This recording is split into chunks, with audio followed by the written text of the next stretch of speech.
And I want to talk about Miles for Smiles. I know we touched a little bit about it earlier on in the conversation. How are you guys going to raise money by swimming? The idea is, we'll be getting into that later if you'd like to donate. And this is the thing, by doing the swim, we get into interviews and into media, and then we rally people to donate. To support the cause. It's an amazing charity. It costs 5,000 Rand to operate on a child's lip. And that little operation, it's 45 minutes, and that can change a child's life forever.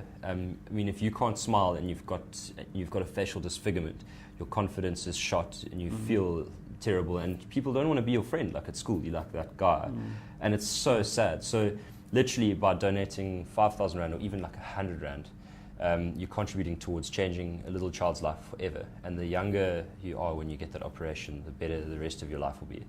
And that's what Miles for Smiles does. It inspires athletes to perform like amazing, to outdo themselves and create these huge achievements just to raise awareness for these children who really, really need surgery. And the charity side is big.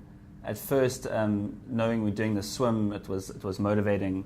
But as we've learned, it's easy to get out at 6 kilometers when you need to do 10. And knowing that you're swimming for someone else besides yourself, it's a big motivator. So it's really helped us in our training and our preparation, knowing that it's bigger than ourselves. And if you can Google it, you can. There's a lot of information on cleft lip surgery, and you see the difference. It's really, really quite incredible, and it's heartwarming.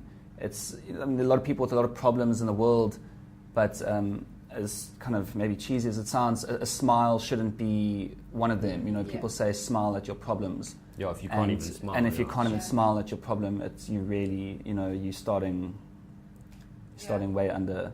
And a lot of the children, because of the deformity, they have problems breathing, eating. Yeah. So a lot of babies don't even make it to early childhood, especially if they're in underdeveloped areas, because they're unable to breastfeed.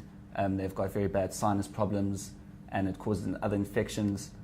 So obviously the earlier they can get the surgery, the better for them.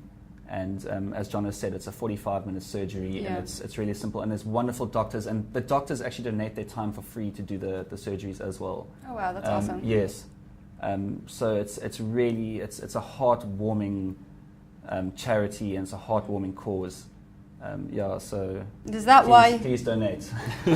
Is that why it's important for you guys to be a part of it? Yeah, absolutely. Yes. Doing Ironman, it's like this expensive mission, and you just do it for that like medal.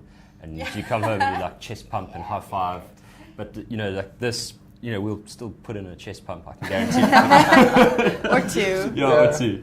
But when we come back, then there's an aftermath, and we get to go and talk about it and tell people like what we did and how we achieved it, and then every time we talk, we're just going to talk about the charity and hopefully inspire people to really make a difference in others' lives. And inspire other athletes to get out there and to not just perform for themselves, but for someone else. Especially for children, it's important. Do you know how many children are affected by cleft palates and cleft lips? In South Africa, I stand to be corrected. It's quite a. I think it's 5 out of 1,000. So it's something like that. Children are born with cleft lip, so it's quite high. It really is, and obviously there's different severities of the